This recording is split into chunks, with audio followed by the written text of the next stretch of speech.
السلام عليكم ورحمة الله وبركاته. الحمد لله وكفى وسلام على عباده الذين اصطفى. أما بعد، أعوذ بالله من الشيطان الرجيم. بسم الله الرحمن الرحيم. ظهر الفساد في البر والبحر بما كسبت أيدي الناس. صدق الله العلي العظيم. درود الشريف اللهم صل على سيدنا نبينا وحبيبنا ومولانا محمد صلى الله عليه وعلى آله وأصحابه وبارك وسلم. শুকরিয়া আদায় করতেছি মহান রব্বুল আলামিনের দরবারে। সবাই বলি আলহামদুলিল্লাহ। সম্মানিত প্রেসিডেন্ট এবং কেন্দ্রীয় দায়িত্বশীল, ছাত্র কেন্দ্রীয় দায়িত্বশীল সহ সম্মানিত উলামায়ে কেরাম, বিভিন্ন পর্যায়ে জেলা, থানা, অন্য দায়িত্বশীল এবং বিশেষ করে সামনে যারা হয়েছে ইসলাম প্রেমিক, দেশ প্রেমিক আমার ভাইরা, কথা বেশি লম্বা না, সংক্ষেপ বলছি। আলোচনা আমরা শুনতেছিলাম, আল্লাহ কবুল করে আরো শুনবো। তবে সংক্ষেপে আমি একটা কথা স্মরণ করে দেওয়ার জন্য বলছি। রাজনীতির অর্থ হল রাজার নেই, কিন্তু এই 53 বছর শেষ হয় 54 বছর করেছে বাংলাদেশের স্বাধীনতা। যারা রাজনীতির নামে দেশ, এই সুন্দর একটা দেশ এদের পরিচালনা আমরা পেয়েছি হাজার হাজার মায়ের ও সন্তান হারা হয়েছে। আপনারা দেখছেন যে হাজার হাজার লক্ষ লক্ষ পরিবার মিথ্যা কেসের মাধ্যমে অনেক লক্ষ লক্ষ পরিবার ধ্বংস হয়ে গেছে। আমরা পেয়েছি এই বাংলাদেশের মধ্যে ইতিহাসে কোনোদিন শুনি নাই যে এদের পরিচালনা আমরা পেয়েছি। ভোট হয় দিনে, কিন্তু এদের পরিচালনায় আমরা দেখেছি বাক্স ভরে যায় রাতে। এদেশের ভিতরে এদের পরিচালনা আমরা কি পেলাম? বিদেশ, বিশেষ করে ভারতে, ওখানে প্রেসক্রিপশন আর এখানে বাস্তবায়ন। কারণ আওয়ামী লীগের আপনার মহাসচিব ওবায়দুল কাদের সাহেব বলেছিল যে দিল্লি আছে তো আমরা আছি। তখন আমরা ঢাকায় বলেছিলাম, ওবায়দুল কাদের সাহেব, আপনি যে বক্তব্য রেখেছেন, এই বক্তব্যের মাধ্যমে আপনি কি বোঝাতে চেয়েছেন?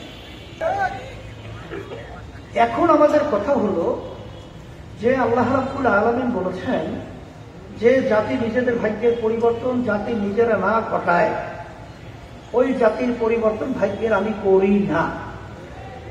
আর আল্লাহ রাব্বুল আলামিন বলেছেন যে পানিও ভাগে এবং স্থলও ভাগে, যত বিপদ আপদ মুসিবত তোমাদের নিজেদের হাতের কামাই। আমার ভাইদেরকে বলবো, যারা কথা শুনছেন, আমার সাংবাদিক বন্ধুদেরকে বলবো, 5ই আগস্টের পরে 53 বছর স্বাধীনতার পরে আমাদের দেশ গঠন করার একটা সুন্দর সুযোগ তৈরি হয়েছে। এই সুযোগে যদি আমরা সুযোগ কাজে লাগাতে না পারি, গ্রামে একটা কথা আছে, জীবন আমাদের কপালে হাত দিয়ে কাটতে হবে। এই জন্য আমরা আওয়ামী লীগের শাসন দেখেছি, বিএনপির শাসন দেখেছি, জাতীয় পার্টির শাসন দেখেছি, আরো আদার্স যারা ছিল তাদের শাসন আমরা দেখেছি। কিন্তু ইসলাম আমরা শুনি এবং ইসলাম আমরা মানি। আজকে বাংলাদেশে 93 জন মুসলমান 100-র মধ্যে, যে দেশের রাজধানী ঢাকাকে বলা হয় মসজিদের নগরী, যে দেশের রাস্তার ঘুরে ঘুরে মসজিদ, মাদ্রাসা, উলামায়ে কেরাম, আযানের শব্দে বাচ্চাদের ঘুম ভেঙে যায়, আযানের শব্দে বাচ্চারা মায়ের কোলে ঘরে যায়, আর সেখানে এত মুসলমান থাকার পরেও আজকে নীতি আদর্শ সংসদে বাস্তবায়ন হয়। মানব রচিত লেনিন, কার্মা, মাওসেতু, আব্রাহাম লিঙ্কন, পাশের রাষ্ট্র ভারতের, এটা কখনই হতে পারে না, হতে দেওয়া যায় না। ইসলামী হবে রাষ্ট্রীয় ক্ষমতায় যার মাধ্যমে মানুষ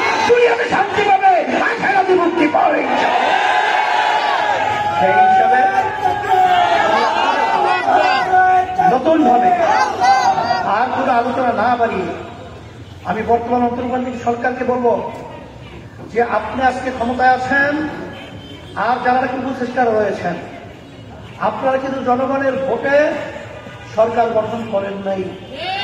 আপনার অভ্যুত্থানের ফসল। আমরা বারবার বলেছি যে স্বাধীনতার পরে এত জনগণের সমর্থন নিয়ে কোন সরকার দেশ পরিচালনা বিগত দিনে করে নাই।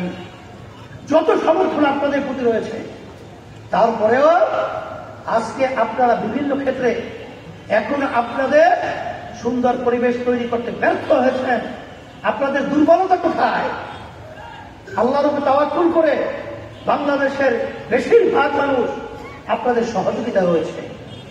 সেখানে বিতর্কিত নারী সংস্কার, সেখানে আপনি অন্যান্য কমিশনগুলো, সেখানে প্রস্তাবের পরে রাজনৈতিক দলদের কাছে আলোচনা পর্যালোচনা করে দেওয়া হয়েছে, কিন্তু নারী সংস্কার নীতি সে ব্যাপারে কোনো কাউকে না দেখিয়ে গোপনে এটা আপনি পাশ করলেন। আর এটা বাংলাদেশের মানুষ, ওলামায়ে কেরাম এবং ধর্মভীরু তারা মেনে নেবে? এই দুঃস্বপ্ন এবং এই স্বপ্ন আপনি কোথা থেকে পেয়েছেন? আমি সেদিন ঢাকা বলেছিলাম যে এইটা সম্পূর্ণ একটা ষড়যন্ত্র দেশের জন্য। আজকে আপনাদের বিরুদ্ধে একটা ষড়যন্ত্র গভীর, কারণ এত বড় সাহস আজ পর্যন্ত 53 বছর কোন সরকার পায় নাই। এবং যে সংস্কারের জন্য প্রস্তাব করা হয়েছে তামাম দুনিয়ার মধ্যে কোথাও এরকম নগ্ন, এরকম অমানুষিক আর অমানবিক আর ধর্ম বিরোধী এরকম কোন প্রস্তাব, নারী নীতি বলেন যা বলেন, তামাম দুনিয়ার কোথাও নাই যেটা তারা দিয়েছে। অচিরে আপনাদের এই প্রস্তাবকে সম্পূর্ণ বাতিল করতে হবে এবং সাথে সাথে নারী সংস্কারের মাধ্যমে যে আপনারা যে চিন্তা করছেন, সেখানে হক্কানি ওলামায়ে কেরাম সাথে আমি যারা বলবো যে এই 5ই আগস্টের পরে সংস্কার এটাকে গুরুত্ব না দিয়ে শুধু নির্বাচনে আপনি বুড়িয়ে বেড়াচ্ছেন। আমরা তাণ্ডব দেখেছি 5ই আগস্টের পরে এখন পর্যন্ত মা কান্না করছেন, গলা ফাটা চিৎকার করছেন, তাদের কলিজার রক্তে ক্ষরণের চিৎকার আমরা শুনছি যে আজকে কয়েকদিন পর্যন্ত আমার সন্তান আমাকে মা বলে ডাক দেয় না। এই মায়ের চিৎকার, সেই মায়ের আর্তনাদ, আর আজকে এখনো সেই বুকের পারিবারিক শব্দ এখনো আমাদের কান থেকে যায় নাই। আমাদের সেই আপনারা দেখেছেন, হ্যাঁ, আবু ছাইদ হাত প্রসারিত করে যখন গুলিকে নিয়েছিল বুকে ধারণ করে, সে দৃশ্য আমাদের চোখ থেকে এখনো যায় নাই।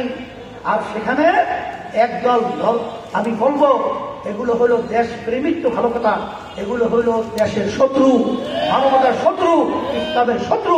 ওরা নেমেছে চাঁদাবাজিতে, ওরা নেমেছে টেন্ডারবাজিতে, ওরা নেমেছে খাট দখলে, ওরা নেমেছে স্টেশন দখলে। আমাদের বাংলাদেশের লক্ষ লক্ষ মানুষ পঙ্গু হয়েছে, হাজার হাজার জান গিয়েছে, মার্কল খালি হয়েছে, অনেকের চক্ষু হারিয়েছে, অনেক সাংবাদিক চলে গেছে। এই ফসল তোমরা এই নির্বাচন করে আবার এই চাঁদাবাজদেরকে তোমরা আবার পুনরায় এই বাংলাদেশের ভিতরে বসিয়ে আমাদেরকে আবার দ্বিতীয়বার চতুর্থবার জবাই করবা, এটা বাংলাদেশের জনগণ ছাত্র হতে দেবে না। এই জন্য আমরা বারবার বলেছি, আগে প্রয়োজনীয় সংস্কার হবে, তারপর জাতীয় নির্বাচন হবে। আল্লাহ রাব্বুল আলামিন টাঙ্গাইলবাসী এবং দায়িত্বশীলরা সহ আপনাদের সুন্দর পরিবেশ এবং সুন্দর আয়োজন করেছেন, সকলকে ধন্যবাদ জানাচ্ছি। আসেন আমরা দুনিয়াতে শান্তি, আখিরাতে মুক্তির লক্ষ্যে ইসলামকে আমরা ক্ষমতায় নেওয়ার জন্য এবং তার সাথে সম্পৃক্ত থাকার জন্য ইসলামী আন্দোলন বাংলাদেশের পক্ষ থেকে আমি সকলকে আহ্বান জানিয়ে আমি আলোচনা শেষ করছি। আর বিশেষ